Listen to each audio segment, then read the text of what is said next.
today we listen to the words that have r sound in it. So then there will be group of children. I would offer it to around a 3-year-old. Okay. Rabbit. Then I will say Clinton. What did I say? Clinton will say Rabbit. rabbit. Do you listen to r in rabbit? Yes. So this is how we help the child become aware of the sounds in the spoken language. I mean, we get children who have accents. Okay, then we ask parents, did you go out have you traveled? Then they say no. If the child has picked up the accent From the screen. 0 to 6 children need facts. They don't need fantasy. So one thing I would like to tell parents is don't give them fantasy stories. Don't give them Superman. Don't give them Spider-Man. Big no, just like the screen. Okay, because their power of imagination starts developing a little later in life. You have to base everything on facts because this is the foundational stage. From 6 to 12, yes, they love to imagine. Do not help the child at a task that he can succeed by himself. So if he can succeed, let him do it. Don't do it for him. Unnecessary help is very dangerous. The child gets used to it. If you see, even the environment, it is displayed at the child's level. So the environment is an environment of freedom. So even the child in Montessori environment has the freedom to learn by himself. Okay? Explore the curiosity. Whatever the need is at that point of time. So for example, we have something called as exercises of practical life. So we begin with that. For children, when they come, for them the reward is, squeezing the lemon and drinking the juice. That's the reward. And people keep asking, in Kannada if I have to say, ishtu sanna maklige helkodake ishtella madbeka. Even my own mother, she is like, you just have to teach ABCD. Because people do not understand the importance of it. Welcome back to QVET Podcast. Today's episode is dedicated to young parents out there, or maybe creative teachers who want to integrate something creative into their classrooms, or maybe educational entrepreneurs who want to focus or do innovative things for early education, or somebody who is curious. Because the topic for today's conversation is going to be Montessori schools, a very special type of schools, and we have a wonderful guest with us to clarify my curiosity. We have Jayashree Guruprasad. Welcome to the podcast, ma'am. Thank you. Yes. Jayashree has been teaching in Montessori schools for over 15 years. Can I correct you there? Yes. Those who know Montessori, the adults in the Montessori environments are not called teachers. Okay. What are they referred as? They're just directress or just Montessori adult. Montessori adult or directress? Directress. And she's not just been guiding children, but also been a great advocate for this type of schooling in India, in Mangalore. And also she has trained a couple of teachers, more than 100 teachers in Mangalore, to set up Montessori setups in a small way into their classrooms. I want to start with this very creative setup which we are in right now. Like this is really attractive, neatly arranged, orderly, very creative. It's way different than our regular classrooms which we went to. Like we just had bench, desk and just blackboard. So can you explain like why this setup is necessary? Montessori basically is a method of education. In Montessori method of education, there are 3 agents which we call important in a child's education. So one of the important agent of education is the environment. Okay, so the environment plays a very pivotal role, very important role in the child's education. So if in a traditional setup like how we studied, the teacher was important, the curriculum was important, here the child is important. It's a child-centered method. Understanding that the child absorbs from the environment. So we prepare the environment for the child, for him to self-educate, learn by himself. Independently. Okay, so the environment that you see here is a specially prepared environment for the age group of 2.5 to 6 year olds. Okay. Very specifically. So the environments again for older children would be differently set up. However, the underlying principle would be the same. So you design the environment in such a way that it stimulates them to self-explore. Yes.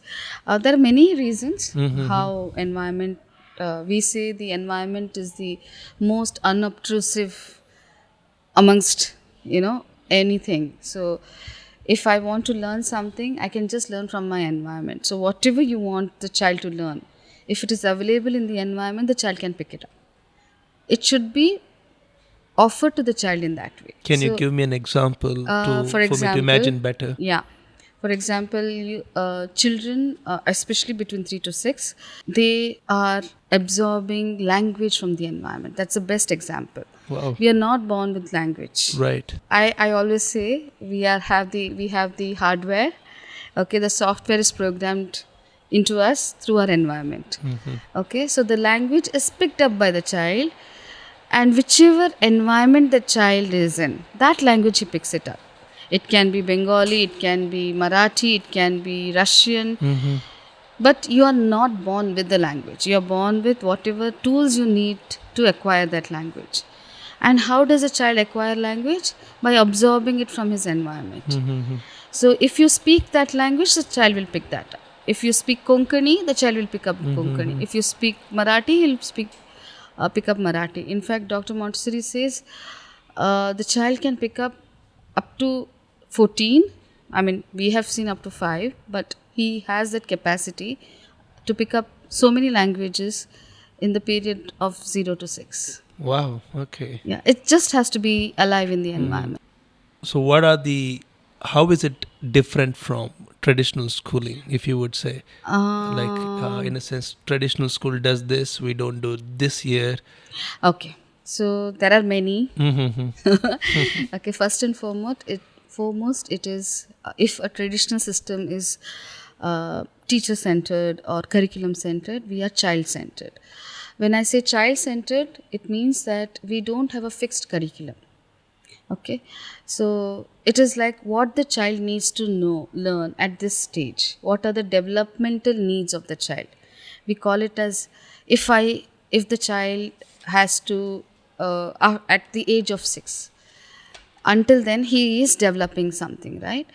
So what does he need for a positive development? What is needed? That is offered to the child.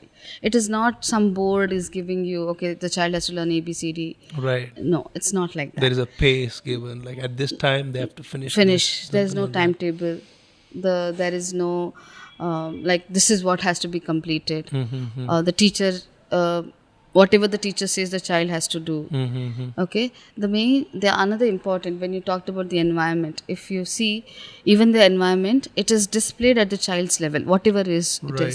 So the environment is an environment of freedom. So even the child in Montessori environment has the freedom to learn by himself. He has the freedom to develop for himself. Okay, explore the curiosity. Everything, whatever he needs, whatever the need is at that point of time. If I have the need to walk around and develop my motor skills, I have the freedom to do that. Okay, so that is the first. So the environment is an environment of freedom to do anything and everything in the environment. However, there is a limitation. Second thing, as I said, it is not teacher-centric. So we play the role of a facilitator. The adults in the Montessori environment are facilitators, whereas the children are self-learners. They learn by themselves. We just facilitate it. Like you guys observe deeply and individualize, okay, what this particular child needs. Yes. For example, if I have to give an example of how what happens. So if you see there are materials all around, we call it as means of development. Okay. Technically. Okay. In Montessori terms, it's called means of development. That means the child uses this to develop some part of, satisfying some need of his. So let's say a child comes into our environment, he's around 3 years old. He will pick up a mat. Okay, we have, if you see, there are no tables, chairs, anything. Right. Yeah, so the child will enter, he will look around, he will pick up a work mat or a chowki. Chowkis are those small tables. Right. Okay, and he will look around, he'll see, okay, then he will pick up what has been offered earlier to him as an adult. So let's say he's picked up one of the materials, he works with it. Okay, we call it as a work. There's a difference between work and play and materials and toys. Wow, interesting. Okay, so he works with it. What he works is, for example, every material that you see here has a purpose. Okay, so the child works with the material to extract the purpose of the material. Okay, so somewhere when he works with it repeatedly for a long period of time, whatever that material is supposed to offer the child, when the child is working with, that gets assimilated in the child. Okay, it takes time. It's not that today I'm reading ABCD and tomorrow I'm asking them to write, and whether they have written or not, it's not like I'm not correcting. Right. So the child has enough time and enough space to assimilate, to consolidate whatever he is working with. Then he will move around. Then let's say he puts it back, he takes another one, and then maybe the adult sees, okay, he's ready for something else, and then she will offer another presentation of a material that he's ready with. Okay, that is again through observation. Then she will again move around and he will be working, and maybe he's hungry. He will go get his snack box and sit in the snack corner. He'll eat his snack, then he'll put it back. Then again he will walk around. Maybe he wants to go to washroom. He knows how to use the washroom by himself. Like he's independent. There is no break, like washroom Nothing. break. Whenever He nature just goes. calls. Then he comes back. Maybe he's interested in making a lemon juice, so he'll make a lemon juice and drink it. And then he will walk around. Okay, then let's say he wants to explore outdoors. He goes outdoors. Then he plays there for some time with his friends. Comes back again. Maybe he will take a book and read. Maybe he will sing some songs. Maybe listen to a story. Then at the end of the day, he goes back. That's what happens here. But each and every, if there are 30 children in this environment, 30 children at any point of time are not doing the same thing. They'll all be doing different things, the things that they need at that point of time. Okay, they are self-directed, and that's what happens. So it's very different from your regular system where there is strict time, strict curriculum. This has to be finished here at this stage. So that is not here. So we as adults, as you said earlier, we observe and offer whatever is necessary to the child at that point of time. However, the work is done by the child, not by us. We just show the child how to do the activity. The activity is done by the child. As let's say if I've offered a material, he can work with it for any point of time till he leaves the school. Like if it's just the first contact is by the adult, rest is the child's. Okay, so that's how it happens here. So that is one of the main difference, that time and pace is the child's. We are just facilitating it. And when you said there's a difference between work and play, like you said, the child may interact with the mat, and the mat is the means of learning for a child. So what do you mean by that? Like, what can a child? How does a child interact with small tables, mats, and what they can teach the child? Okay. See, for example, the work mat. The work mat is something that the child needs to understand that this is my space. Of course, he wants that space to work with. So the work mat becomes his boundary. And now to take the work mat, I also need to decide where I have to put it. There is a freedom of choosing. He can choose where he can sit. He can choose how he has to sit. Okay. So even to the work mat it has to be rolled and unrolled. So if I have to take it from the box, I have to unroll it, then I have to sit on that, then I have to get the material, work with it, put it back. If I'm done working, I complete it by rolling the mat and putting it back. Okay, that's what a child does. It's not that the work mat will be in the same place for the entire 3 hours that he's here. Do they do that every time? Like, yes. If there is any lazy child like me who just sits wherever, like there's no work mat, there's no unrolling, rolling. Who will not do that. There will be children who will strategically place their mat so that they can access everything. There are children who will not like, it's not necessary that they have to roll the mat after every activity. So for example, if I've taken an activity, I will work with it. Then if I need one more activity, I'll work on the same mat. But when I know that, okay, I'm done with my mat work, I want to do something else, then I will roll it. So the rule is, once you have used the mat for your purpose, you cannot let it lie there. You will roll it and you will put it back. Nice. So it's children who are lazy, we don't judge children Yes. here. So even if they don't want to do something, there is some need which has not been satisfied. So somewhere we may help him, maybe another child will come. So it actually happens naturally. We don't have to bother much. Okay, but They yes, take care of yeah, themselves. they take care of themselves. In fact, a Montessori environment, when Dr. Montessori first environment, she called this as Casa di Bambini. What Why? does that mean? That means in Italian, house of children. So it is like even my mentor Lata ma'am, she says the house of children is the most democratic environment for the children, by the children, of the children. Okay, so everything is managed by the children. We direct, of course we are there to direct. So where the environment and the material cannot help, we come in. Okay, so for example, the material cannot come and say, come work with me. Okay, this is how we have to work to extract the purpose. So we are there to guide the child. Okay, this is how you use the material to get the purpose out of it, or setting up the environment. Or if a child is somewhere, he has a deviation, like for example, the laziness is a deviation, something Deviation from the ideal. development, course of development. So in such cases, we step in, we observe, we see how we can help the child, what we can do. All that is our Facilitator. Role as a facilitator. facilitating. Right. Regular classes are very rigid, and here Montessori encourages freedom. Yeah. And there is teacher centric. Here there's child centric.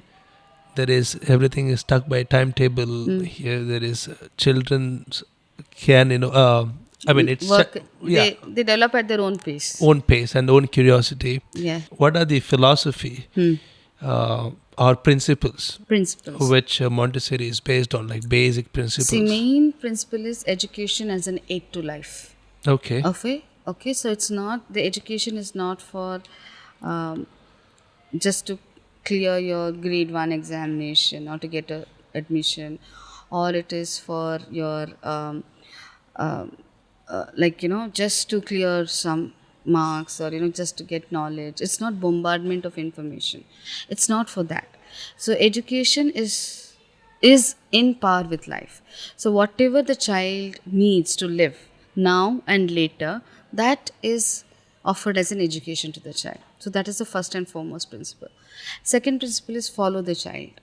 Okay, follow the child in the sense that not all children are created same.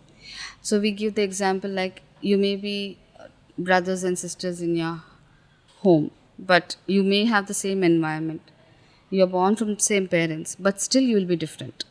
So each and every child is unique by himself, and no one thing will suit everyone. So you need to follow the child to offer what he needs at right point of time. So that is the second principle. Third principle, if I would say, is there are something called as natural laws of development. If you see universally, there are some things that all children do at a particular time. For example, everyone will be walking, at the age of one by or something. Two, I don't know. 2.5 or something. They have certain natural laws of development. So there are something called as sensitive periods. There are something called as human tendencies. So we take the help of natural laws of development, which actually help the child to, not go against it, but because you're with it, it aids his development. Align it with. See, movement, for example, I will give the example of movement. Children, especially between 3 to 6, love to move. But what we do, we put them in chairs and say, no, you're not going to move from here. Right. So that here is not there. So we know that the children are moving, but the movement has to be purposeful. Okay, so we take the help of natural laws, whichever is available, and we support it, and we help the child use it to develop himself. Any other example? You said the movement as one example. The other Natural example is order, sensitivity. When I say sensitive periods, there are children of this age group, especially 0 to 6, are very sensitive to order.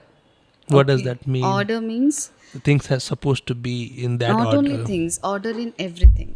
So order with Like order, they like symmetry, you mean? no, it's not about symmetry. It is you have to look at it from the perspective of a child who's just born.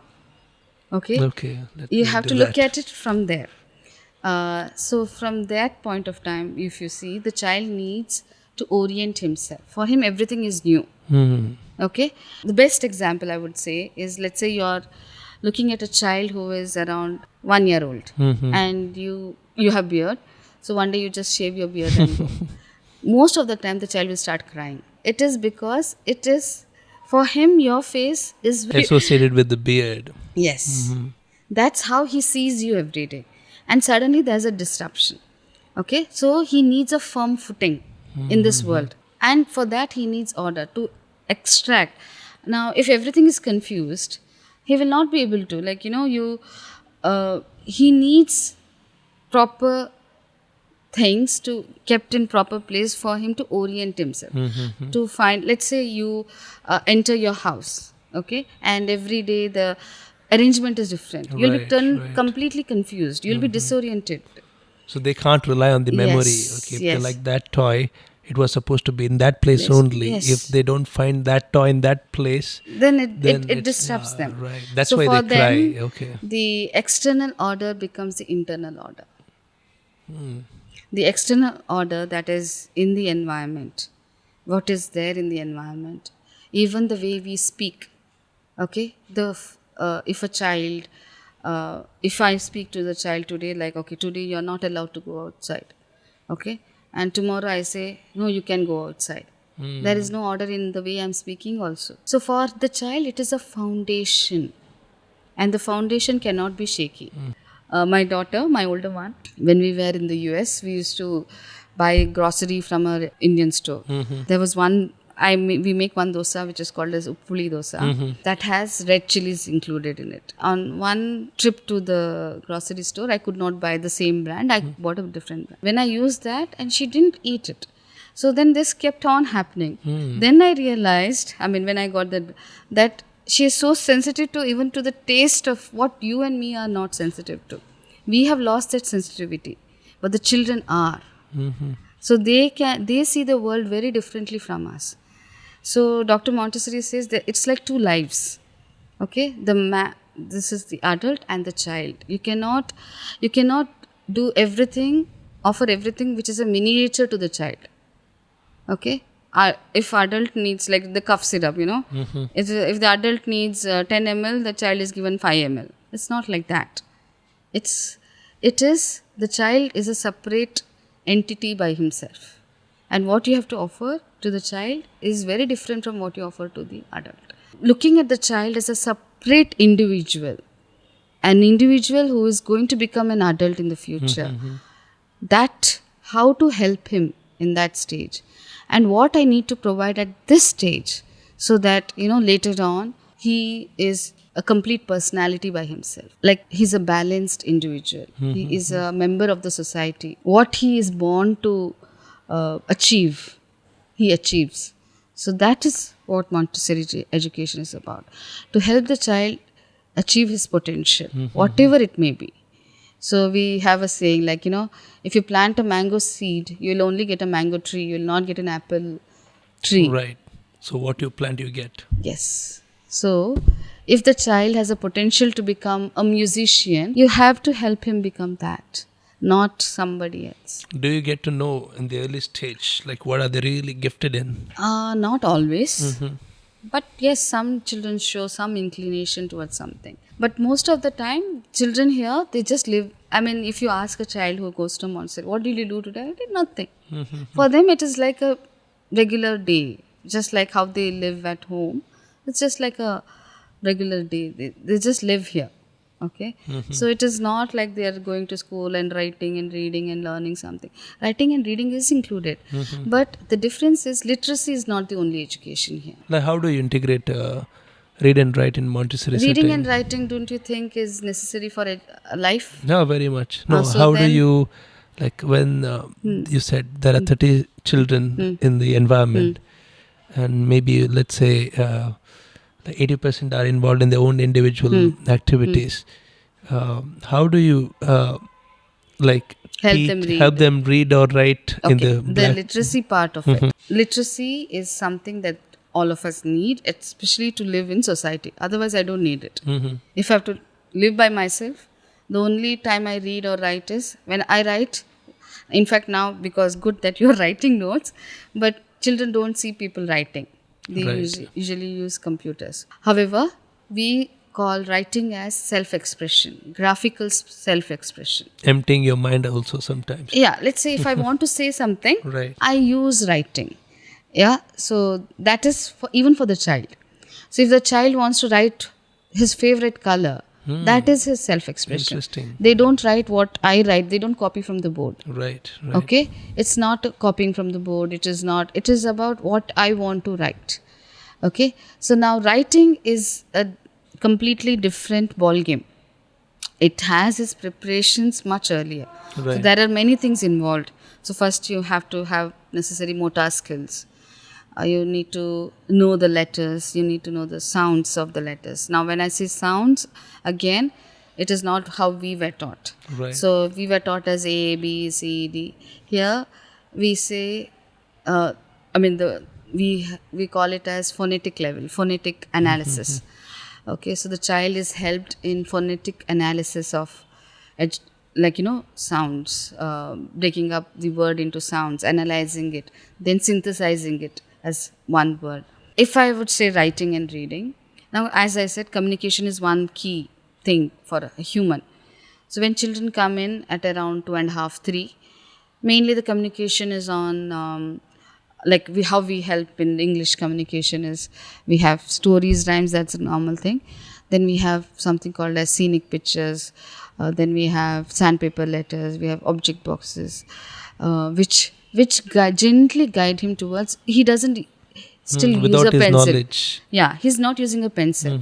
Okay, so we'll say, for example, if I say, today we'll listen to the words that have R sound in it. So then there will be group of children. This is, I would offer it to around a 3-year-old. Okay, rabbit. Then I will say, Clinton, what did I say? Clinton will say, Rabbit. rabbit. Do you listen to R in rabbit?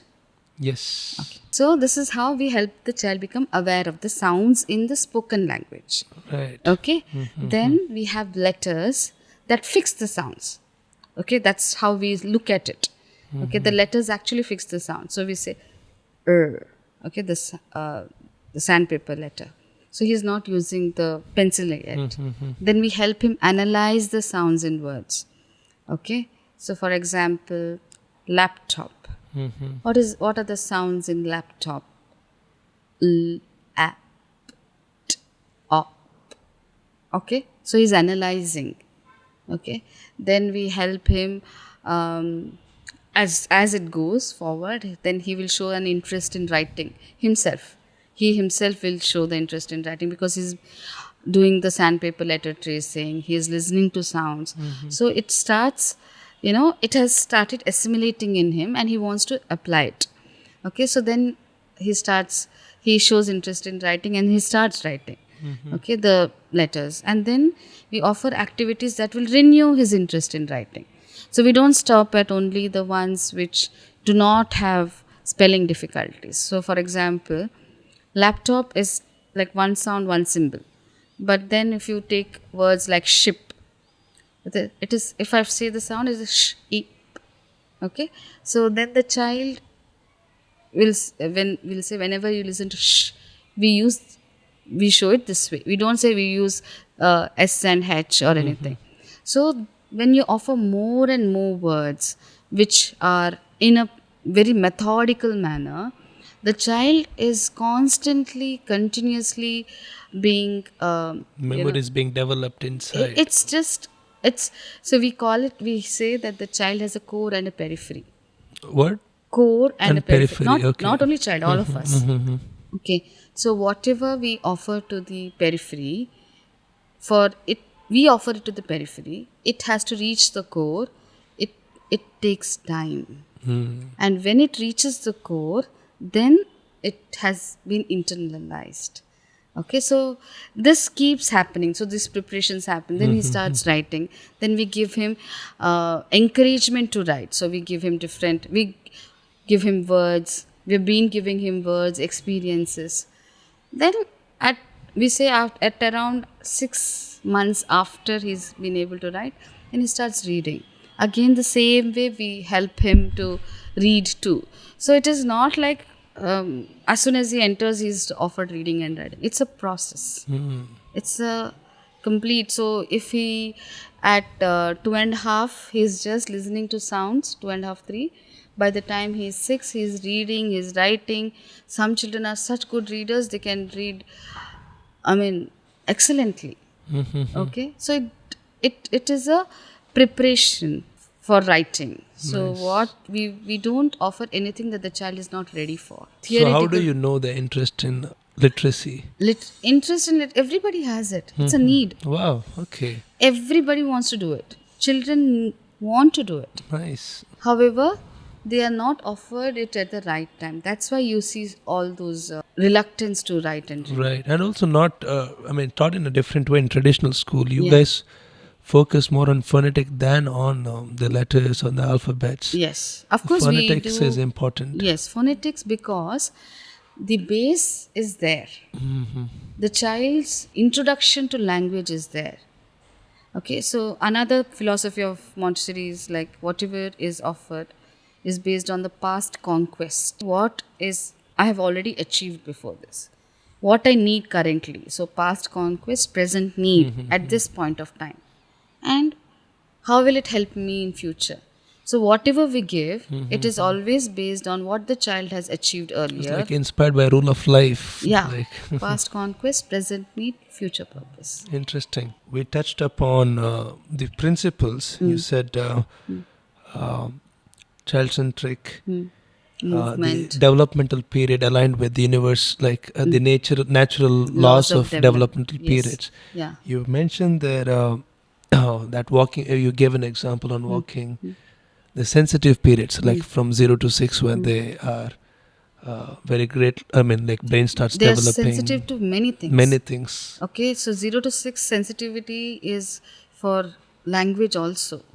That's why acquisition of language is effortless in that period. Right. But from 6 to 12, that sensitivity weans off. Right, and even scientists are amazed, Yeah. like how children learn language. Yes. Like even I'm amazed. Yeah. How did I, Yeah. learn this language at that age? Yes. So Like, what she so says, fast. yeah. So Dr. Montessori says, like she also, like she's in awe. So she writes in some of her books. It's like the child's ears are connected to the mouth. So he's constantly watching you, like observing you, how your lips are moving, and he's trying to replicate, imitate it. Right. Okay, so he starts with one sound, babbling, and how it moves on from there. And if you read some of her books like Absorbent Mind and all, she gives a very detailed timeline of how language develops in child from 0 to 2.5, because by the time he's 2.5, he has actually mastered a language that is mainly his mother tongue, whatever is spoken at home. He has mastered it in completion, in whole, grammatically correct, and without any adult's help. It's just that the language has to be alive. And for that reason, that's why we tell the current generation parents, do not offer a lot of screen time. because Very big problem. because the children are not seeing you talking, they're seeing the screen talking, so there is no connection here. Right. That is very very like especially at that And they age. won't mimic their parents, rather they would mimic Yes, the characters they watch on the screen. Yes. I mean, we get children who have accents. Okay. Then we ask parents, did you go out have you traveled? Then they say no. The child has picked up the accent From the screen. So especially children who are below 2.5. If you offer a lot of. So what is your advice on that? It's a very big problem, like, because parents give screen just for kids not to disturb them or Not keep them only that, engaged. even for food, they give that. Mm-hmm. So if a parent wants to feed the child, the screen becomes. Don't you think that's the biggest mistake in parenting? Exactly. And I would really say that, children are not. For you, it might be like I've seen when I travel that, if a child is crying constantly, then the mother gives the phone and he stops. So the child is learning it. It becomes a learned behavior. I just have to cry to get it. And the child doesn't have to do anything. Right. There is no effort in the child's part to become engaged. So in Montessori, we are doing the opposite. The child is engaged by doing an activity by himself.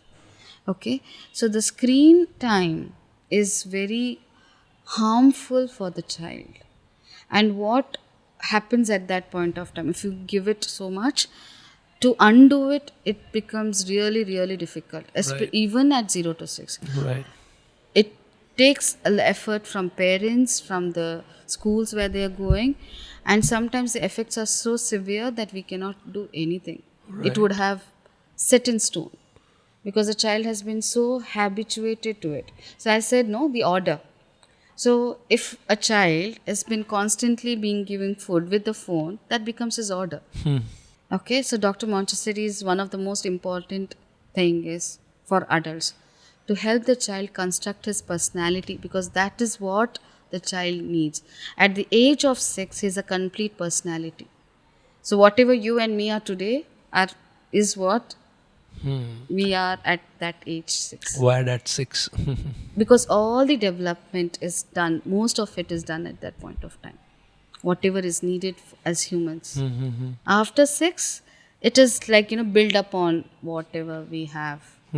But 0 to 6 is the most crucial period, which we neglect Right. most of the time. And also when you said the screen time, biggest problem, and also the incentive of those screen engagement of the, if they're watching YouTube channel, there are kids channel, they are incentivized to keep the kids hooked onto the screen. Exactly. And for that they strategized different bright colors, constantly changing at different Rewards, pace. good job, So appreciation. there's dopamine hit, I guess, looking at this bright colors constantly changing. Exactly. And the real world is calm and not changing. So don't you think that is like it's like a digital cigarette for kids or something? Exactly. See, what happens is a child at that age should be naturally active. Okay, should naturally take in things from the world outside. He should move. He should explore, as you said, curious. So now, when you're giving only screen, he's only absorbing that. He's not absorbing the world around him. And when that phase is gone, there is no going back to it. And this phase between 0 to 2.5, not at the point that they're coming to school. It is before that. Whatever you do trickles on to the next stage. In Montessori, we don't have rewards and punishments here. Okay? So that is one of the Interesting observation. things. We don't have rewards. We don't have stars. We don't have punishment that, we don't use scale. Why not rewards? Why do you think we should need? Why do you need rewards? If I am helping myself, Right. Why? Yeah. why I need reward? I don't need a reward. They should be motivated intrinsically, not Exactly. externally. Something. So, for example, if I have to hear if the child is working, okay, so the reward is the work itself for the child. It's we adults who think that reward is important. We put that thought into the child's mind, and the child everything. I really feel the order part is so important. If a child is used to getting stars for everything he does, he will carry that on. That becomes his order. Right. Okay, he will, in fact, they say even in the corporate world nowadays, why do we get people who are so demotivated? Okay, Because they're they, used to the rewards and scores and something without like that. any effort. Don't we appreciate children here? We do appreciate, but only when it is the Real effort effort. is really there. So, for example, we have something called as exercises of practical life. So we begin with that for children when they come. For them, the reward is, squeezing the lemon and drinking the juice. That's the reward. They Not squeeze seeing it. themselves, there's an Yes. effort, and Yes. the Yes. reward is the lemonade. Yes. So when they are working with the material, when they achieve what is supposed to be, that is their reward. Children actually, to motivate children, here it's a mixed age environment. Okay, that is another Mixed age environment. It's called a mixed age environment. Why it's Mixed age. So in your homes, is everybody of your age or you live differently? differently? Differently. But you have different needs, isn't it? But all your needs are satisfied somehow or the other because things are kept. Social interaction. Yeah. So even in human life, the childhood, the stages of development that you were talking about, 0 to 6 is one stage of development. The needs of the children between 3 to 6 is very similar. Okay, but they are different from the children of 6 to 12. But 3 to 6 have very similar needs. There is a little difference where between a 3-year-old and a 6-year-old. But they can be grouped together, and this age group of children, like they live like a community here. Okay, if you see, every material in our environment is one set, single set, because 30 children of different age groups, not everybody will need the same thing. Even the materials are kept such. Okay, this is offered to a child who is 2.5 to 3.5. This is offered to a child who has developed the skill. So the needs are different, and needs are also similar. So they are grouped together so that they live like it's life for them. Right. It's like a community. It's like a community. They learn from each other. Don't you see them fighting for the Of course, tools? they sometimes they do have disagreements and agreements. So And what is the role of a facilitator when there's a facilitator disagreement? has to listen to both of them and see how she can help them to. Mainly, we will help them to sort the differences themselves. Okay, so the children of this age group, especially 3 to 6, live in the moment. They don't carry grudges. That's very interesting about them. Yeah, Dr. Montessori says, look for the true nature of the child. She says, I've seen the true nature of the child. So the true nature is where he is working with concentration. The true nature is where he is balanced. The true nature is where he is forgiving. He is all love, Because most of the time what we think is that children of this age are mischievous. They put everything in their mouth. Why do they put everything in their mouth? Nobody thought about it. Why do they put everything in their mouth? You tell me why. They're curious to know the taste or to feel. Do you think they bite it when they put it, or they don't bite it? They bite it? No. They don't bite it. But there are some toys where maybe different age group. Yeah. Mainly the children who are between 0 to 2.5. I'm talking about them. Okay, they won't have teeth back then. Okay. Yeah. No, they will have teeth. Okay. See, 0 to 2.5 will have teeth. But still they will put things in their mouth, mainly to feel the texture. Right. That's what curious. They're exploring the world with that. That's what she said. She said that children, if their child is doing something, that means he has some need that is not being satisfied. If he is mischievous, what you call mischievous is like looking for things, trying to put your hand inside the plug socket. Why do you think he's putting his hand inside the plug socket? Because he's attracted by it. He's attracted to the shape of the socket. Right. Not because he wants to put his hand and see the shock And or also anything. curious whether this finger would fit in or not. Fit in or not. We have materials that will satisfy that urge. So offer the child what he needs so that the real picture comes in place. One who The is... true nature of the child. So like what are the other, like it's a pretty interesting list. Forgiving concentration. nature, concentration. Children, they say the children cannot sit in one place and concentrate. If you give a child that satisfies his work, his need, he will there are children who work for continuously for, with one material they can work 20 to 30 minutes without getting up. In fact, Dr. Montessori came up with all this. It's not that she sat in one place and she wrote down. So when she observed in the first house of children, there was this girl who was working with cylinder blocks, that is the cylinder blocks. Okay, she worked with the cylinder blocks 42 times, and she tried to, make sound. She lifted her up and put her somewhere. Still she didn't budge. And she says that is the concentration that I have seen in the child. So you also go and see. So she doesn't say follow my method. She says look for the true nature of the child. Okay. So 42 times this child could do it. So children will concentrate if they choose the activity by themselves. If they have the opportunity to repeat the activity, their mind and body is completely in tune with the activity. So it should be within the physical and the psychical capacity of the child. If you offer an activity like that, children will concentrate. But if you offer something that, every day you offer something new, then of course he'll not concentrate. He will want something new every day. Right. Okay, so that is the true nature of the child, concentration. And you said the developmental periods, sensitive period, and then you said human tendency. So can you tell me more about human tendencies? Human tendency is something that we all have.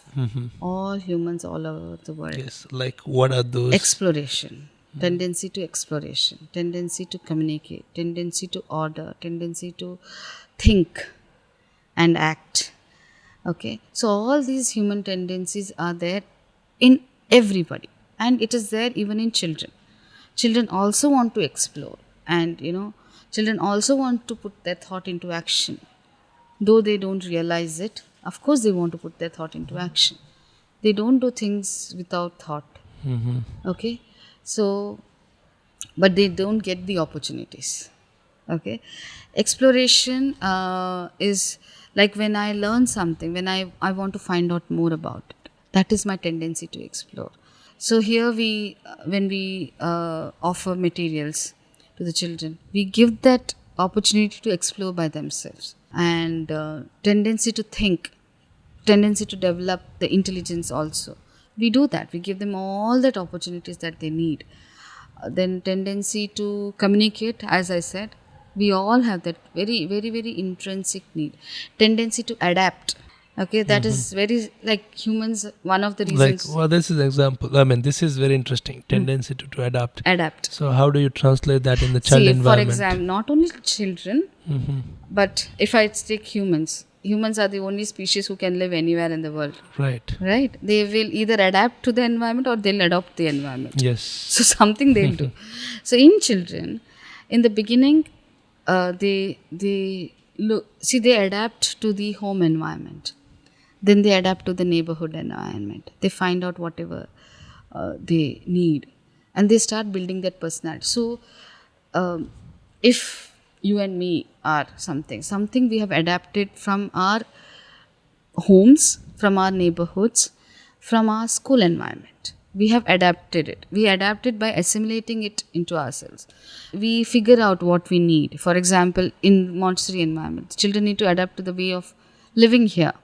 At home, they are the only child. Here, there are many of those children. Okay, so they adapt to the way of taking the material, understanding the code of conduct of the environment. They learn to make discoveries. They start, making it their own. So that's when the adaptation happens completely. Like, they take in whatever you are giving at that stage. Interesting. So any other principles that you have missed? Mixed stage, I said, right? Yes, mixed stage, independence. Independence is one of the very important thing. We say the birth itself is a conquest of independence. Why? Because until you're born, everything is fed by, mother, the womb. It's all a protected environment. Right. But when you're born, your lungs inflate. You have to breathe for the first time. It's a completely new environment. So it's a conquest of independence. And development is becoming independent in one thing and then moving on to the next. So it is becoming. So if I'm independent in using the spoon, I'll be able to use the spoon to eat. So if a child is helped to dress himself, he can, then he'll be independent. And children, especially at this stage, they want to be independent. Okay, independent in the way of thinking also. So they want to use their washrooms by themselves. So today I had a child, morning itself. I think his pants became wet. He's around 3-year-old. He just took his bag. He changed his clothes. He went to the washroom. He changed his clothes and he came back inside. I was like, why did you change your pants? No, it was wet, so I changed it. Okay. Nice. So it's not that you and me have taught him. It is he has taken the essence of becoming independent. So even how we offer the materials also, we helped him become independent in one thing and then move on to the next.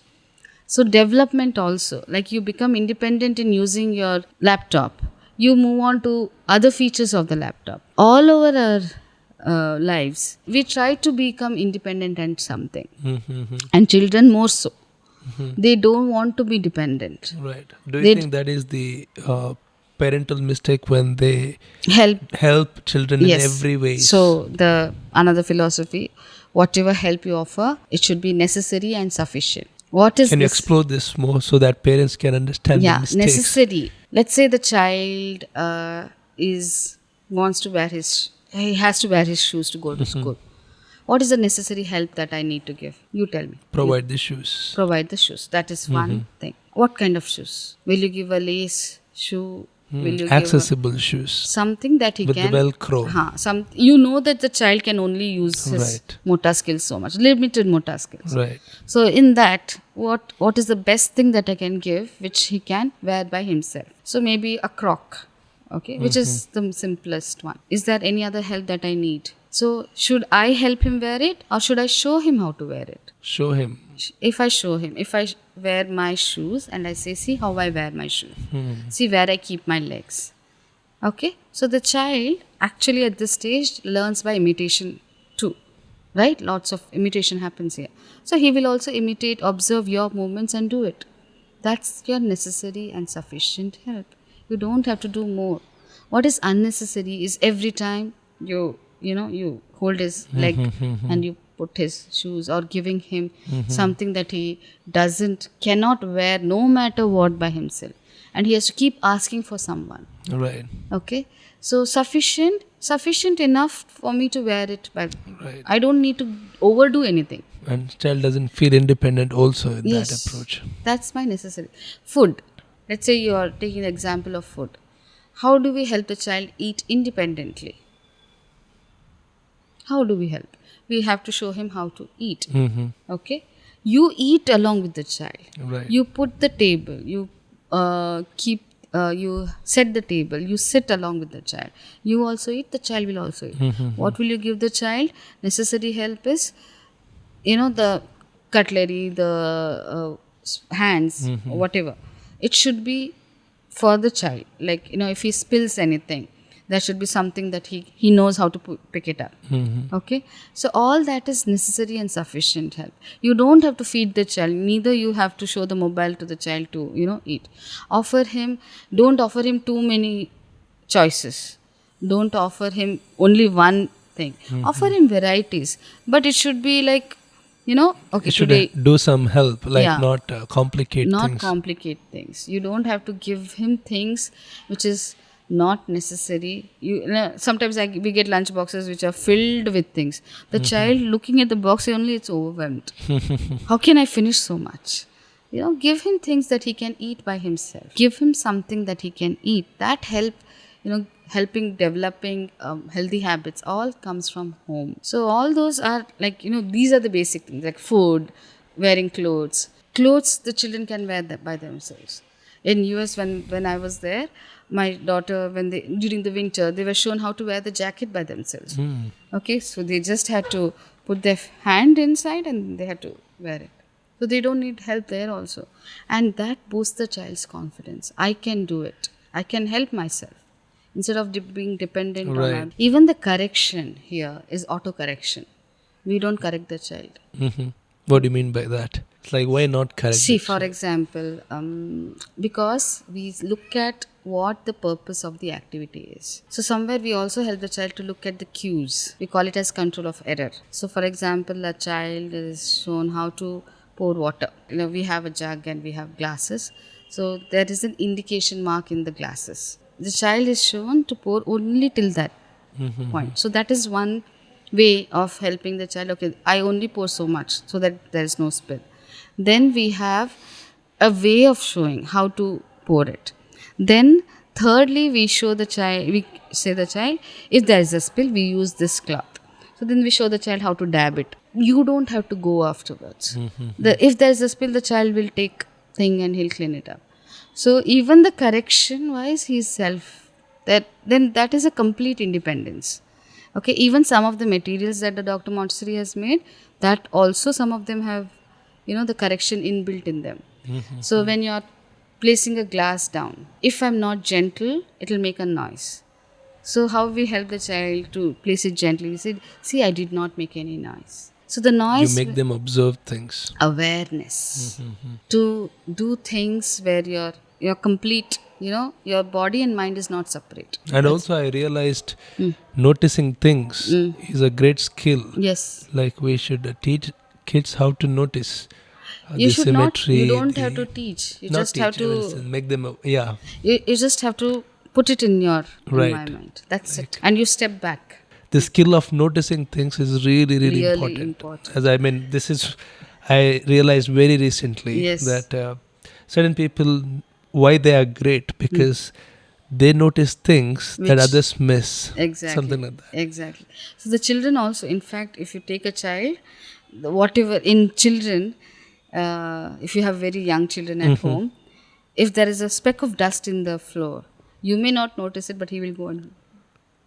Okay, so that's how they're. So we, from there to now, which we are not aware of things, that means we have lost it somewhere in the path of education.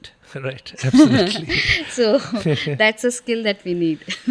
So Observing. there was one more, individualized learning and pace, that we have discussed. Different types of learners. Different types of learners. I would say at this stage it is not different types of learners. There are different individuals. They are different individuals having different potential. Now a child who likes to move, kinesthetic learner. For him, yes, there is a lot of movement available. Everything is movement based.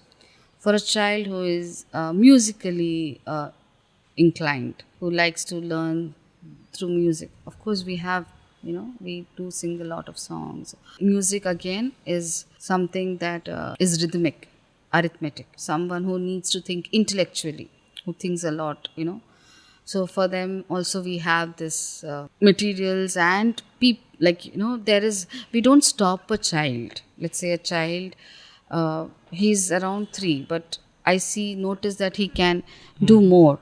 We don't stop them. So this child who actually is intellectually brighter gets what he needs, even though age-wise he is not there. So that is another kind of learner.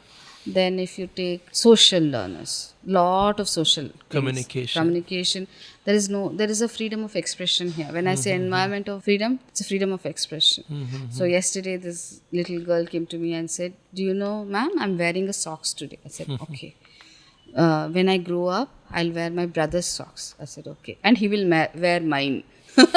So she's 3-year-old and her brother is 7-year-old. It's like children can come and tell you whatever they want, however they want, at any point of time. Of course, there are rules. I'm not saying when I'm sitting on a mat presenting to the child, the children will come, I will watch.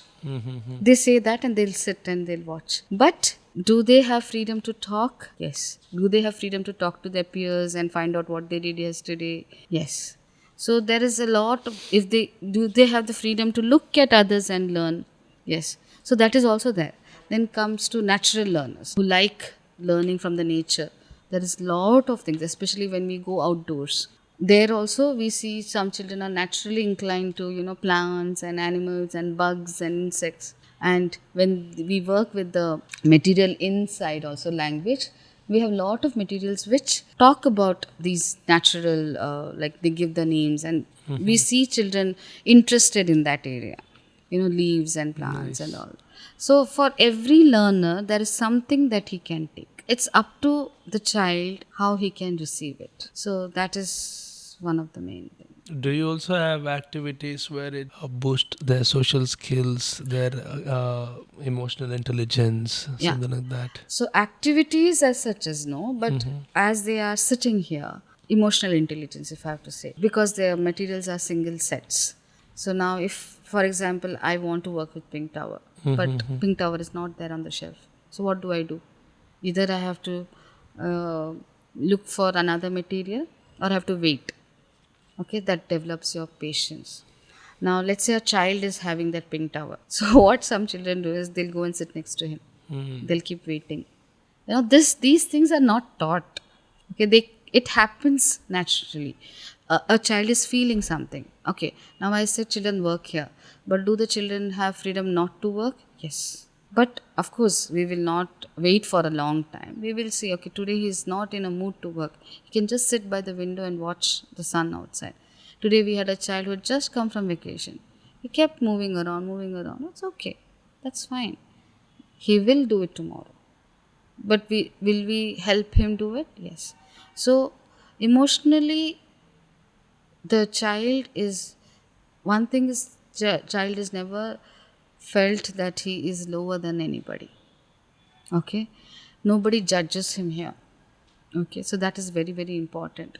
If when I know that this is an environment, the space where I can be myself, okay, that emotional aspect is figured out.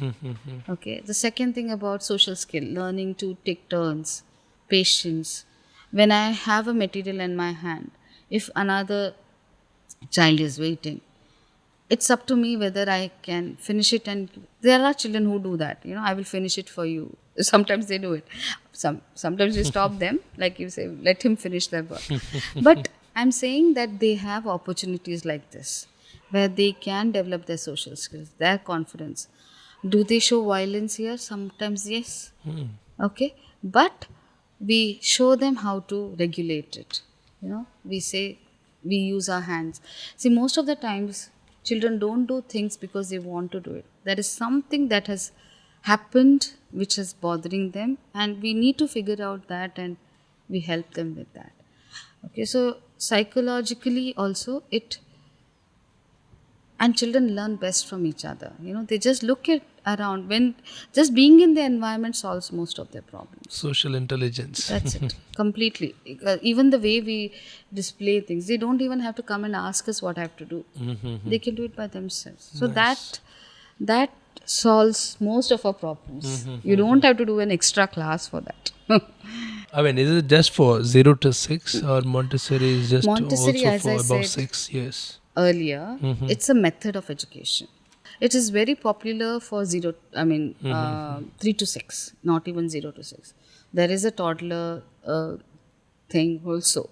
Okay, like in some countries where even before birth, there are people who go and talk to the Montessori adult who is trained in the toddler thing, and she helps them set up the Montessori environment at home. Okay, for 0 to 2.5, and there are toddler environments. Then we have 6 to 12, which is called elementary. In India, it's picking up pace now, especially in metro cities like Right. Bangalore, Chennai, Mumbai. Then we have 12 to 18, which is again adolescent, that stage. And then we have university also. Oh, Okay, but it is not so common in our country. It is there, I think. the principles remain the same, is it? The Principles, environmental. but as I said, the environment, yes, 6 to 12 environment will be very different from 0 to 6. Okay, then 12 to 18 will be very different from, because the needs keep changing. Right. So in the TLC, you guys just have 3 to 6. Currently 3 to 6. We'll be working with the elementary later on. However, but this is what we have, 3 to 6. And the teacher training also, what I do is also for 3 to 6 year old, because the needs of the child is complete. I can not they're very different. So if I have to give an example, I was talking about order so much, right? Right. From 6 onwards, that sense of order diminishes. Right. Okay, that is one important. Second thing is we say that the children who is so interested in what of everything. So if you take a 3-year-old, you say, what is that, what is that, what is that? But a 6-year-old, 7-year-old, you say, why is that, why is that? So Dr. Montessori says, if this is a child of world, he is a child of universe. Nice. He needs much, much more than what we can offer. He's much read, here he needs orientation, he needs order, he needs facts. Right. 0 to 6 children need facts. They don't need fantasy. So one thing I would like to tell parents is, don't give them fantasy stories. Don't give them Superman. Don't give them Spider-Man. From 0 to 6. Please, no. Big no. Just like the screen. Okay. Because their power of imagination itself starts developing a little later in life, like at around 5, at that stage. So when you keep offering this kind of, there's no Spider-Man or Superman. Okay, we have to base even our stories on facts. Even Santa Claus after 5. Yes, they believe everything. You have to base everything on facts, because this is the foundational stage. From 6 to 12, yes, they love to imagine. You can, like the Harry Potter series will be excellent there. But if you give Harry Potter here, and we have seen ill effects, when they offer a lot of like Cinderella stories, children act like wanting to be fairy or whatever. Give them facts. You tell stories about yourself, your family. That's what they see, and that's what makes sense. So today I was working with a child who's around 3.5, 4. So I was just giving her words, and I said, now you think of your own words. So first thing what she did, she didn't do anything. She just looked around and she said, I want to make wall. So she listened to the sound of wall. Then she looked around, I want to make window. So whatever is immediately available to them is important to be offered for 0 to 6. Similarly, 12 to 18, the needs are very, very different. Now these children need to be, they learn a lot from their friends. They look for their identity. Okay, they want to be financially, Right. So validation, yes, things like that. They need a lot of project work kind of a thing, community service, those kind of thing happens for 12 to 18. Then universities, again, I think it's more of like vocational thing, but it is there. But don't you think when like children from Montessori setting, when they suddenly go to the traditional school after they finished 6 years, I mean after passing 7th year now, so now they have to get into traditional schooling. So how is that transition? See, as I said, 80% of your brain development happens from 0 to 6. What you have learned is never going to move away from you. So it is a part of you. They go with the strong foundation. It is a strong foundation. And from 6 onwards, it's just build up of what is built. I mean, for it to completely destroy, it should be a completely drastic environment. Do children adapt? See, I said there is a tendency to adapt. They will adapt. However, what they have got at this stage will not be lost. So if a child has learnt the essence of learning by himself, it will not be lost. Okay? So he will create opportunities where he can learn by himself. If we get a 6 to 12 environment which is elementary, wonderful. But if not, nothing, I mean, it's not a major damage. How I got into know about Montessori at first is I happened to read a book. I was reading a book on Google, how Google was built. It was like a biography of Larry Page and Sergey Brin, who are the founders of Google. In the book, they had mentioned about Montessori extensively. They were the proponents of Montessori, and they credited the inventiveness, invention of Google even for their childhood in Montessori. Yeah. And even not just them, even Jeff Bezos, Amazon, even he has been a proponent of Montessori. And he has set up his own school in a small level, which oriented towards Montessori system. Then it made me curious, what is this? And that's why I'm here, Yeah, like to yeah. understand See, more. even if you see the Google people, so the child is. So one thing I didn't say is discoveries. So here the children are allowed. I mean, when they are learning in this space, they make their own discoveries. They are not taught. See, I don't say anything. So, for example, if you see this number rods here, if you see it's for arithmetic number, Right. there will be children who will suddenly they'll come and say, these two look the same. So, Pattern recognition. yes. So the child is like constantly led to discoveries. He discovers so much here.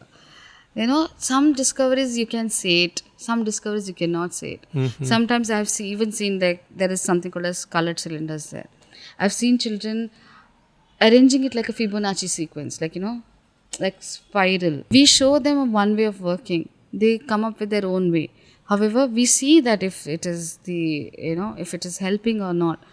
But that opportunity, that freedom to discover for myself, and that discovery being my own plays a profound effect on the children. Like they discover, even in arithmetic, they discover so many things. In language, they discover. Suddenly they discover, oh, there is a in my sound, there is a in your sound also. A in my name and a in your name.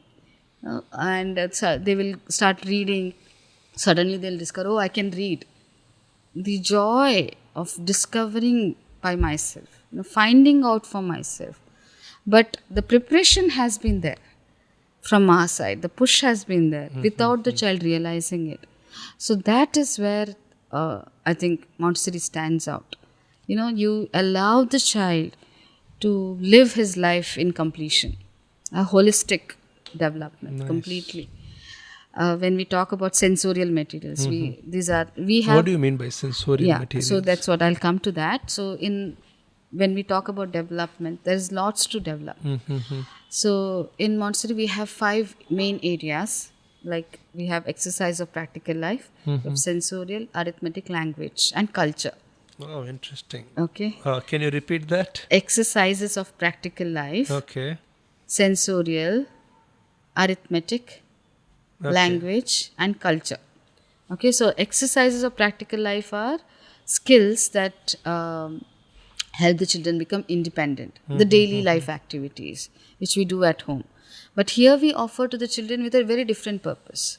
Okay, so the main purpose is to help the child take care of himself, take care of his environment.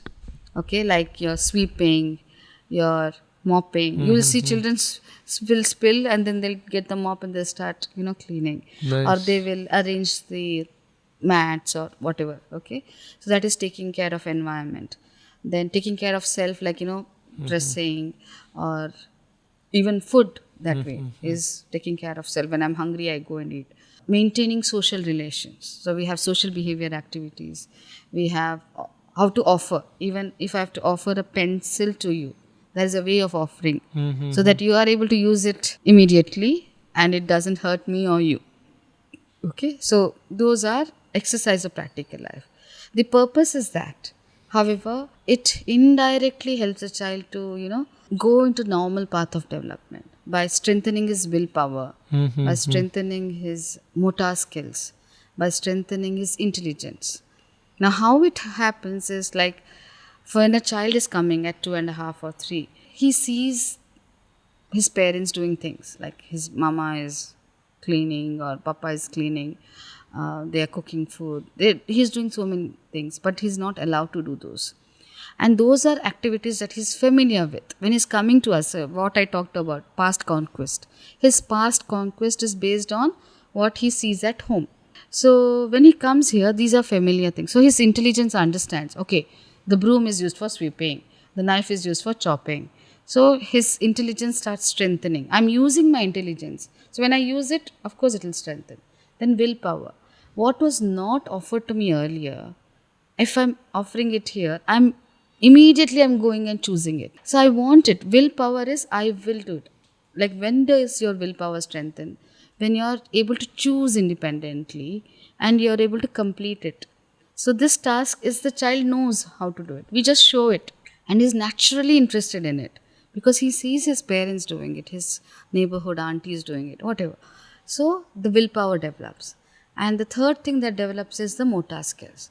Because to do all these activities, he has to use his hands and body. So we just show the child how to carrying. Even if there's a bucket of water, the child carries by himself. He will take a chowki. The chowki is maybe around 3 kgs or 4 kgs. He has to carry it and he has to put it on every time. So there is a strengthening of willpower, there's a strengthening of intelligence, motor skills. And when all these three develop together, then the concentration builds and then the move towards purposeful activity happens. And the child moves towards normal path of development. So that is your exercise of practical life. Okay, so all the activities that we do at home, and here you will see a child will keep cleaning things which is already clean because he has that natural urge. He's so attracted to movements that he wants to do it at that point of time. So all that, when satisfaction is there, happiness, joy, when they come to us, shall I do lemon juice? Said yes. Then they'll make it. Then they say I want water. Then they'll go get the water. Then they'll take little jaggery. It might be it might not be tasty, but the joy of, drinking the fruit of my labor, that is supreme. Nice. So all those happens in exercise of practical life.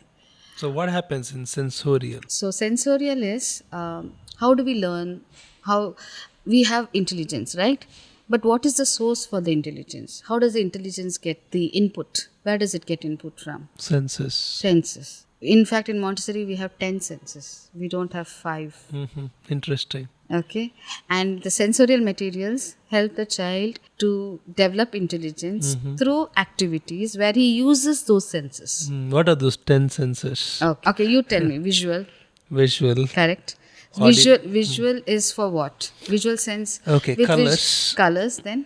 Colors, patterns. Patterns are nothing but shapes.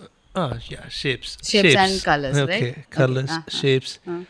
Then to see danger, if there is a acute angle, there's a curved. Curved is safe. Again, it's shape itself. Shape, yeah. So visual sense will only take colors, shape and geometry, shape and how do you know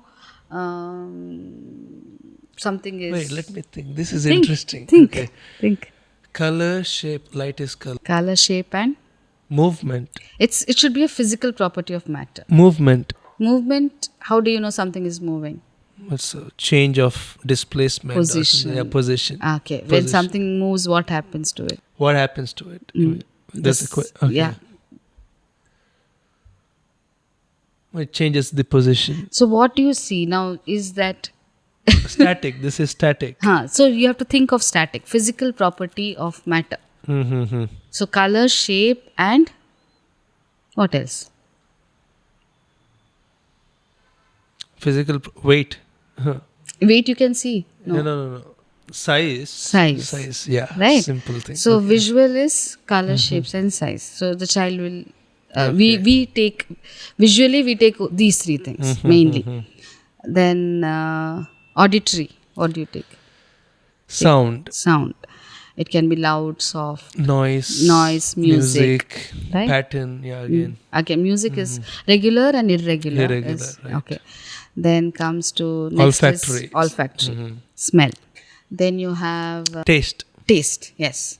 So taste, sweet, sour, salt, bitter. Do you think spicy is a taste? It's a form of temperature. Not taste, it's the temperature variation. Like our senses take it as a temperature. So it's not a taste, correct? So it's just how we can feel the spice on our fingers also when we chop chilies. So spice is not a taste. Next is touch. So touch is what do we receive from touch? Sense the environment, maybe wind flow. Maybe we can sense the form of matter, whether it's solid, liquid or... So it is like pressure, texture, pressure. Okay, pressure also, it's how much you put weight on it, right? So mainly skin, the sense of touch, what we call is for texture. Okay. Now the other 5 is, one is very important is kinesthetic sense. Kinesthetic sense is, like for example, you are holding your pen. Do you think about it and hold it? or you are already holding it. Like you have the grasp. Okay, it is one of the strongest of the senses. Okay, so for example, if I ask you to close your eyes and write your name, can you write it? I can try. Yeah, I can write. Write it.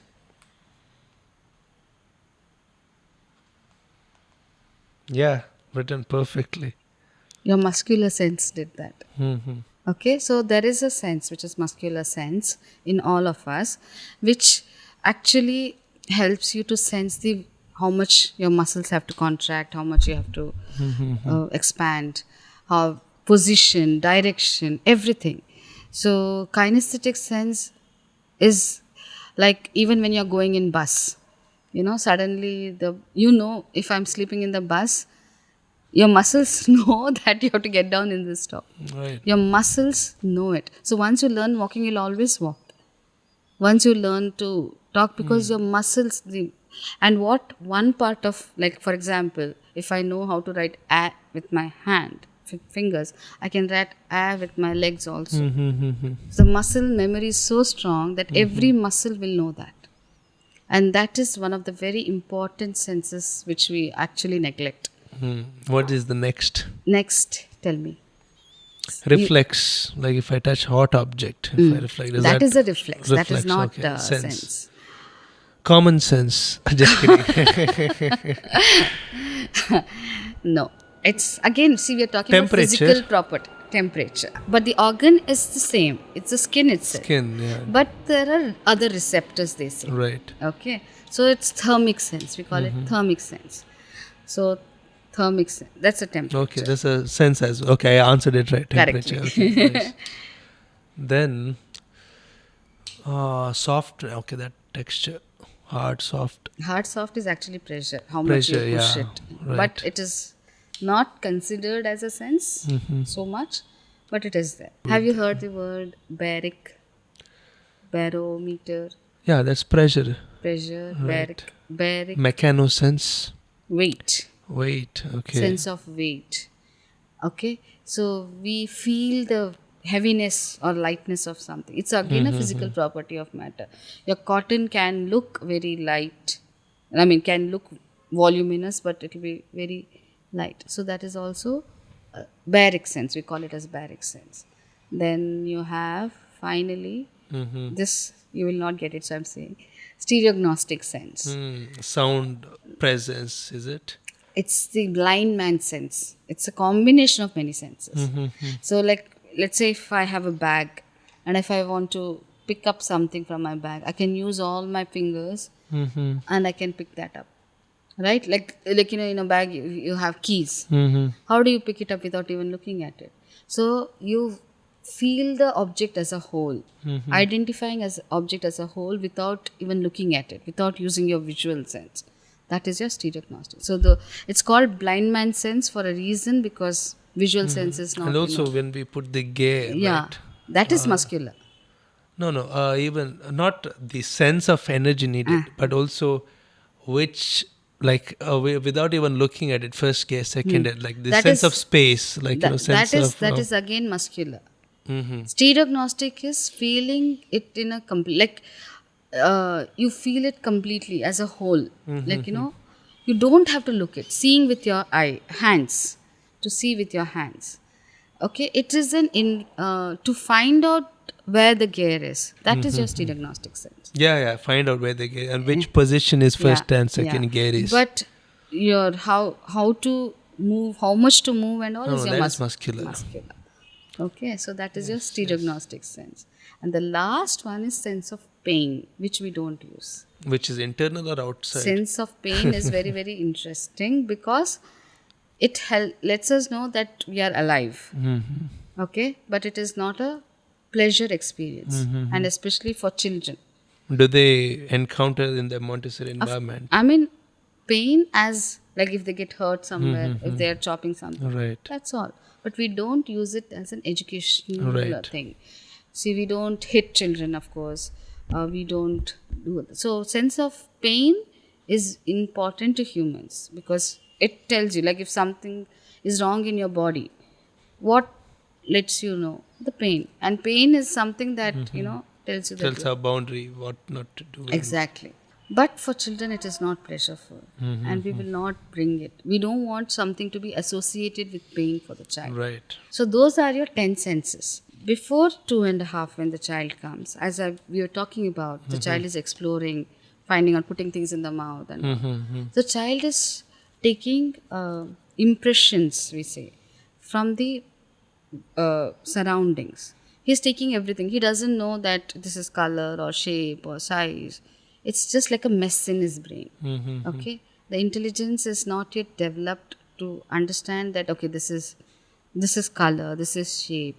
The sensorial and intelligence needs to organize those for him to think in clarity later on. So that has to be his foundation. So in traditional preschool, they have these colors, how to teach color. They use flashcards, or they ask them to use a crayon and color.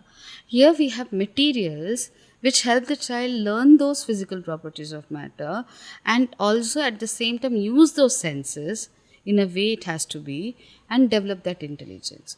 So if I'm offering red, it is exactly red. Okay, so there is clarity, that organization in my brain, so-called brain, which I'll need it later for abstraction. At this stage, we need concrete. Everything should be concrete. But for my later on, when you say red, for me to imagine something Process red that, abstractly, like if I say number 9, you should be able to do 9 plus 8 in abstraction, right? So for that to happen, there should be clarity in my mind. I should have something concrete for me to know, okay, this is 9 and this is 8. For me to do 9 plus 8 in abstraction. And this is addition. Okay.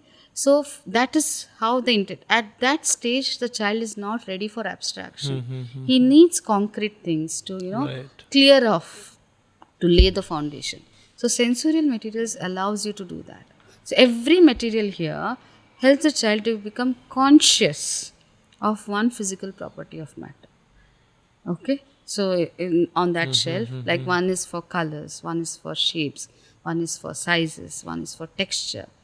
The child works with it. We don't even give names in the beginning. The child just works with it and assimilates, it becomes a part of him. Okay, so that is your sensorial. And that lays the foundation for your other intellectual activities. That is arithmetic, language. Okay. Culture is like your zoology, history, botany. We have all that. Geography. Everything is culture. So those are the 5 areas that we have. Arithmetic, again, she's used a lot of sensorial understanding. So when we come up to, if you'll see the symbolic use of colors, you will see geometry used in arithmetic in a way to help learn decimal system. And you also speak very softly. Is that also part of a Montessori environment? Yes. See, to be able to concentrate, one thing, we have to be quiet. Okay, that is one thing. So I cannot shout, hey, everybody sit down. No, I cannot do that. I can't be a Montessori director there. No, you develop it as you keep working with children, you develop it. And the second thing is, as I said, we are directors. We don't consider ourselves a teacher. So we are facilitators. We are not above children, nor we treat children below us. So even when we are talking to children, like when we invite them for presentations, we don't command them. We don't say, come, I'll show you this. No. So I'll say, shall I show you how to work with pink tower? So we use polite words, we use kind words. We give the child that respect. When do you shout at somebody? When you are unhappy with that person. But when I speak softly, kindly, the children will, accept you as someone who is helping me do things by myself. If I keep shouting and scolding and, the equation is completely skewed. Okay, when I'm there here to help the child with natural laws of development, of course I should not shout. Right. I know that the child is developing himself, so I just have to guide him. So why should I shout at him? Okay, so now I'm pretty curious how it all started. Now I see the sophistication involved. The philosophy is quite great. I mean, deep. The It is equipments is very thoughtful on multidimensional thoughts. How did it all began? Like, what is the history of Montessori? is another thing. It's been the method has been there from 100 years, 1906. So Montessori is named after a person who invented this methodology. So I've been talking about Dr. Montessori. Right, right. So her name is Dr. Maria Montessori. She was an Italian, and she was born in 1870. Okay, in Italy. So this method developed in early 1900s. 1900s. Okay, and she was a doctor. Okay.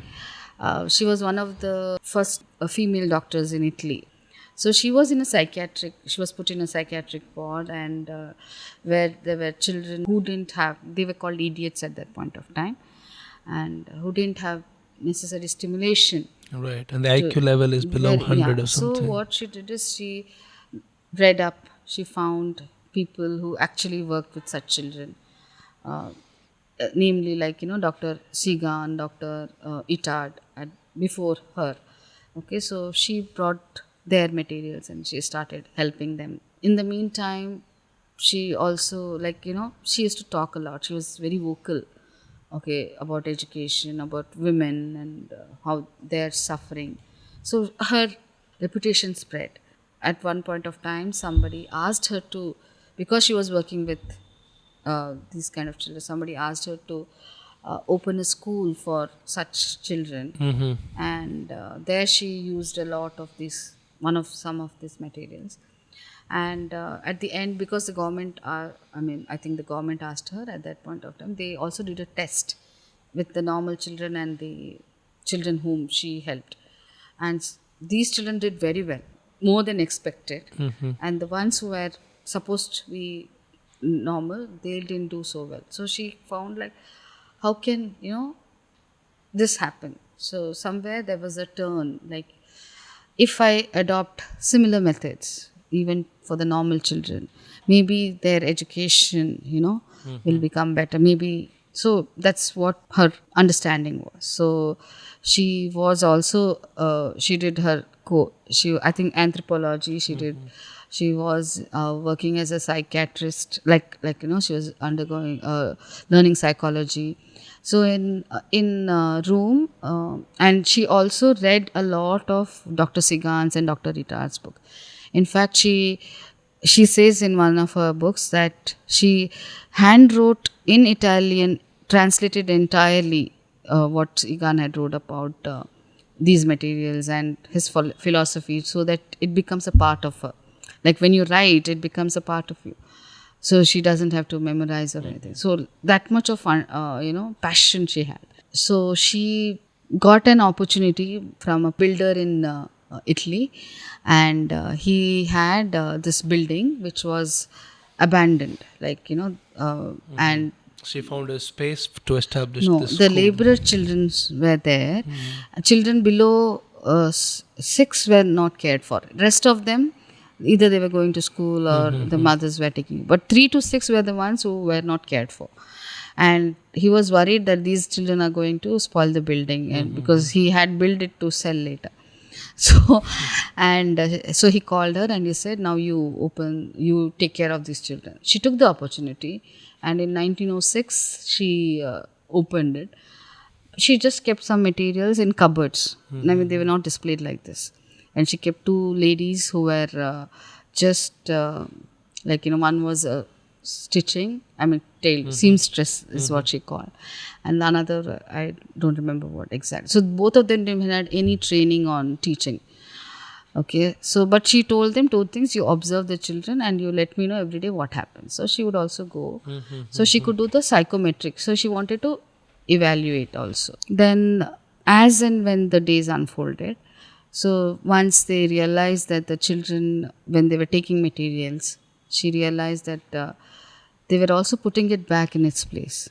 And they were choosing it intelligently. So she put the materials on display. So then she realized that, I told you the story of the child who did the cylinder blocks. Right. So spontaneous interest leading to spontaneous repetition, leading to concentration. So she realized that. So if activities are placed in such a way children will move purposefully, children will take purposefully, and and they don't need rewards and punishments. Right. So all those that happened in that house of children, she started documenting it, and she started making materials. She took some materials what was already made, she designed her own materials, and she like in within that period of 1 or 2 years, people started talking about it. Okay, who are these children? And nothing was pre-planned, so everything started happening, like even how to write and all. So one day suddenly, because she had kept the sandpaper tracing, the child was doing every day, suddenly said, I can write. So everything became like a revelation. So there were a lot of, It's like a discovery. everything that we do has had a base in that house of children. Everything. So why the materials are kept like this, why there is order. So all that she observed like a scientist, like how scientists do. So she was scientist. So observation, comparison. She in fact sent those who were interested. They came to her. They saw the place, and then they started opening their own places. And so then she would ask them to send their notes to her. So she would compare, and if all over the world same thing is happening, Nice. she would continue, like That's so she how went. the idea spread. Yeah, so she went to US. She came to India also between 19 for up to 1947. She was here 1939 Which to was the 9. first Montessori school in India? In India, I think it was in Chennai, Adyar. I think teacher training started that time. Okay. First Montessori, before she came, in somewhere in 1912. I'm not factually, I'm not very correct, but in Gujarat, the Sarabhais and Gijubai and all, they were able to bring in Montessori, and they, like Arundale's in Chennai, they were the ones who invited her during the World War II, when Mussolini was actually shutting off Montessori's in Italy. yeah, Oh. because it is free. I mean, free thinkers. You're Right. so, Producing. yeah, so he was shutting. So they were. She was invited to India, and that time in Adyar, the first training course which happened, around 300 students were there, and that means so much of news had already spread by then. I think in 1952 she passed away. 1952. Yeah, so until then she kept on working for You have you seem like really inspired by her. yeah. Like you know her every detail, and when you even say that, you even visualize Yeah. that. I got into Montessori without knowing anything about it. How were you introduced to Montessori? I mean, my daughter used to go to a Montessori in US because when I was there, and I was taking a break from my work, and I somehow realized how differently she was learning, how beautiful it was, more than anything, how it was building her confidence, or how she was picking up things. There was joy in her learning. When we moved back to India, I just thought, okay, I'm going to do this. That's all. I didn't have any other understanding, and that's what I did. I just went. I found a course, IMTC in Mangalore. Bangalore. We didn't have training courses here then. So, and yeah, then journey began. What it takes to become a Montessori directress? You have to do the course. How long it is? I mean, there are many courses these days, but the course that we offer from IMTC is like being what Dr. Montessori had when she started the course. So it is continued like that. So it takes 10 months to do the course. It's a very rigorous course. It's the most, I would say it's like doing PhD. I mean, Child education. Exactly. And people keep asking, to in Kannada, if I have to say, ishtu sanna maklige helkodake ishtella madbeka. Even my own mother, she is like, you just have to teach ABCD because people do not understand the Development. I mean, importance of it. early So whatever I'm education. talking to you, I always say to my students also that you are privileged to be the first. You are laying the foundation. You can make or break a child's life. Right. So what you offer at this stage will remain with the child forever. So I feel if when you do the training, your life changes completely, and you want to offer it to many children, Right. and that's what So happens. that what keeps you going. Yes. So one thing Gandhi said, be the change you want to see in the world. So if you cannot blame on others saying, why are they doing that? You have to bring in the change. If wherever we are, if we can bring in a little change, the world will be a better place. That's all we can do. And I think Dr. Montessori, if she had kept it for herself, I think we would not be doing what we are doing now. Let me explore the interesting quotes by Dr. Montessori. The greatest sign of success for a teacher is to be able to say, the children are now working as if I did not exist. The child is both a hope and a promise for mankind. Yes. Education is not something which the teacher does, but a natural process that develops spontaneously in the human being. The development of language is part of the development of personality. For words are the natural means of expressing thoughts and establishing understanding between people.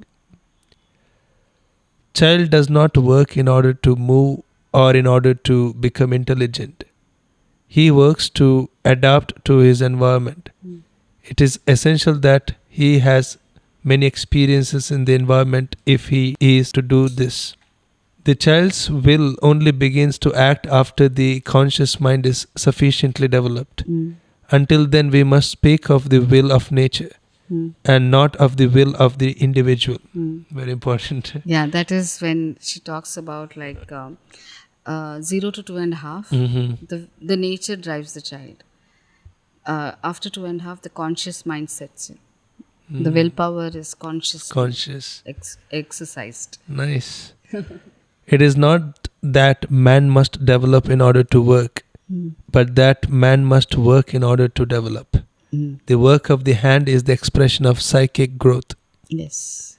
Nice, quite great depth. Quite, yeah. So Any quote I missed no, that you take it with you from Dr. Montessori? I don't have one quote, but something she spoke about the first house of children, that I don't know the exact words. Like she says that I was like a peasant, who was plowing the field, and I found the gold. I found gold. Okay, so she just went as a peasant, not thinking what she'll get. Like, she was just doing her work, but she found gold, and these children were the gold. The gold. That's all. I feel that you should never go with some expectations anywhere. Whatever you receive, you take it and you help in whatever way you can. Nice. So thank you so much for your time. And before I end our conversation, what's really important is what do you say to the parents as a maybe not in a sense the mistakes they're making which they're not aware of, or how they can better the child, like get their independence or First, at home. First, I would say do not compare. Do not compare. Okay. Biggest mistake in The Indian biggest parenthood. mistake. Do not compare your child with anybody. Do not compare your child with yourself. Oh, I did this, so my child has to do it. Or I didn't get it, so my child has to do it. That is the worst thing that we can do. The child is something, you have to follow what the child's interests are and facilitate that growth. That is first thing. Second thing, when you're offering something, like when you're giving something to the child, have a thought behind it. How is it going to help my child in the long run also? It's not for this. Always, it has a consequence later. Just, okay, when he's growing up, I will stop this screen. It doesn't work like that. What I'm giving now, I have to have a thought behind it. Third is reading. Reading, if you help your children read later on, it is one of the best ways of learning by themselves. For children who are very young, that is 3 to 6, they naturally want to move. Don't curb their movement. Don't curb their exploration. You have to see that the environment facilitates it. At the same time, you have to make it safe. So you don't keep sharp corners. You don't keep, you protect them with like whatever you can that way. But you don't stop them from moving. Don't say no to everything. Before you say no, step back, observe what they are doing. Then, if you need to intervene. Difference between interference and intervention. You can interfere, you can also intervene. So you have to know the difference. Do not help the child at a task that he can succeed by himself. So if he can succeed, let him do it. Don't do it for him. Unnecessary help is very dangerous. The child gets used to it. Food is not everything. The food should also be. Why am I saying this? Is because I see we are so focused on things which can be ignored. Offer food, but the food should be nutritious. It should not be just for the sake of feeding the child at that point of time. It should mean something. Or be thoughtful, be kind. Discipline is self. It can be brought by outside. It cannot be brought by outside. You cannot discipline the child by hitting, by extreme measures. How do one can integrate? Inner discipline is again you have to provide that environment, that safety, security. It's and not also mirroring. You have to be disciplined to. Yeah, you cannot enforce discipline. Freedom will lead to discipline. It's not discipline leading to freedom. Right. Freedom will lead to discipline. Freedom, independence, and discipline, they are all interconnected. You have to understand that. The child should be able to, even if I'm walking on the road, if there is no car, that's the best, example for self-discipline. That even if there is no vehicle around, I still wait for the lights to turn green. That's how the child should be. That's what she talks about when you read the first quote. Children are working as if I'm not there. So that's self-discipline. Imagine there are 30 children working at their own pace and you're not even aware. That's self-discipline. That you should develop. How you treat children at home. You offer what they need, not what they want. Difference between needs and wants. I may be hungry, but I may want a chocolate, but I need food, a healthy food. So the difference between that. And when we talk like shoes or clothes, or, helping us in chores, don't treat them as separate. Don't treat them as entitled or privileged. They are like you in your home. There's no child labor here. It's something that they want to do. And when they get involved in that, there is a sense of belonging, ownership, responsibility. These are not taught. These are way of living. Involve them in whatever we do. Like even in decision making. Some decisions you can ask them for suggestions. Don't negate them. Help should not become crutch. They should not become handicapped because of that. Wherever a child can feel that he can do it, you just have to encourage him. Don't appreciate blankly. That is one other thing. Don't say good job for everything. Thoughtful appreciation. When you really, really know that the child has made an effort and that needs appreciation, that should be appreciated. Same thing with punishment. Nowadays, children do not have a lot of concentration. So instead of, doing different things for them to get concentration, help them to concentrate on one task that they like to do. That's enough. That will build concentration. But that should be an activity that they do with their hands and senses, and they're completely involved in it. and it should not be screen. It should be self activity. Even if it is coloring, where my complete self is involved, that is important. And last, love is everything. Love, Dr. Montessori talks about love can encompass everything. And we should know that children of today are going to be humans of tomorrow. So, how we want our children to be is now. So, what we do now will affect later. It's a great quote to end the podcast. Yeah. Thank you so much. Thank you.